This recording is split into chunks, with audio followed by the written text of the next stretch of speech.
अस्सलाम वालेकुम, मैं हूं जहांज़ेब पाकिस्तानी और आप देख रहे हैं नया पाकिस्तान। मैं हैरान हूं कि 3 सालों से अरतरल गाजी देखने वाली कौम, मिस्र का तख्ता उल्टाने वाले, कश्मीर पर हिंदुस्तान का साथ देने वाले, फलस्तीन पर इसराइल की हिमायत करने वाले, उर्दगान का तख्ता पलटने की साजिश करने वाले, श्रीलंका की हुकूमत गिराने वाले अमेरिका की हिमायत कर रही है। यानी वो लोग जो आज भी चंद बिकाऊ लिफाफों की बात को लेकर उस धमकी अमेज मरासले को जाली कहते हैं, उन्हें जरा भी अंदाजा है कि वो ऐसा कहकर किसकी ताकत बन रहे हैं। बिलाशुबा ये वो उन चंद किरदारों जैसे हैं जो करदोगलू के फॉलोअर्स थे। वो जानते भी थे कि कबीले को बेच देगा, वो जानते भी थे कि ये अंग्रेजों से मिलता है, वो जानते भी थे कि ये साजिश कर रहा है, मगर उसी के हामी थे। और किस अंग्रेज को फरिश्ता साबित कर रहे हो?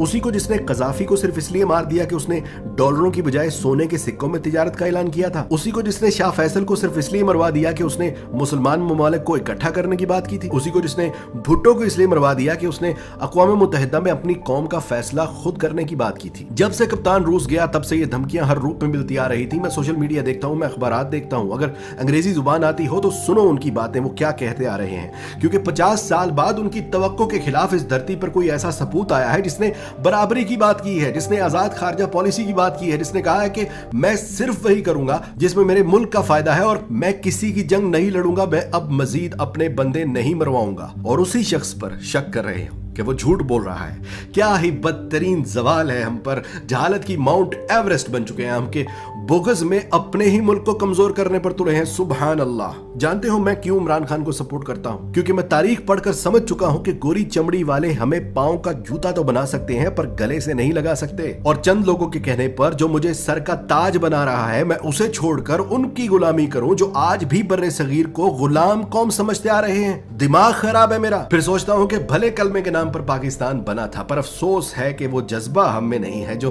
तुर्कों में है, जो ईरानियों में है, जो मलाइशिया की कौम में है। 24 साल तक महातीर मोहम्मद ने हुकूमत की, जिसमें कई बार मगरबी मुमालिक ने उसे हटाने की कोशिश की, मगर उसकी कौम उसके आगे सीसा पलाई दीवार बन गई। उसकी जिंदगी पढ़ो, देखो, जब एक ऑस्ट्रेलियन मिनिस्टर ने उसको टाउंट किया था तो उसने मुआफी तलब की थी, उससे बरतानिया से मुआफी मंगवाई थी। वो माफी मंगवा गया भाइयों, क्योंकि उसकी कौम नहीं थी। वो जानती थी कि हमारे मुल्क के लीडर के मुकाबले में अगर कोई दूसरा हमें बहका रहा है तो वो जरूर हमें कमजोर करने की कोशिश कर रहा है। कम से कम इतनी तालीम वो हासिल करते हैं। काश अब ही समझ जाओ, काश किसी शर्मनाक तारीख का हिस्सा ना ही बनो कि कल को आने वाली नस्लें जब सोशल मीडिया पर अपने ही मुल्क के खिलाफ साजिशों पर भी उन गोरों की हिमायत करते हुए देखेंगे तो दुआ के लिए हाथ उठाना दूर की बात है, वो शर्मिंदा होंगे कि तुम उनके अजदाद थे। आंखें खोल कर देखो, पूरा अरब पाकिस्तान का साथ दे रहा है। तुर्की, चीन, रूस तक मैदान में आ चुका है कि हम पाकिस्तान के खिलाफ किसी साजिश को कामयाब नहीं होने देंगे।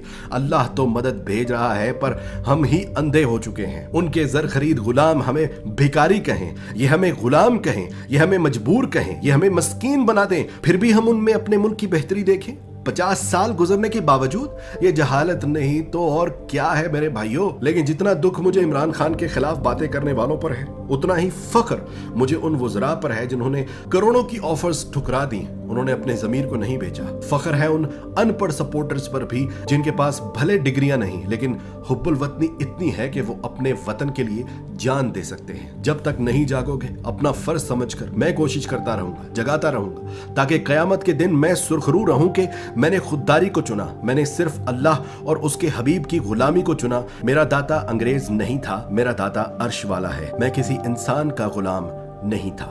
पाकिस्तान जिंदाबाद।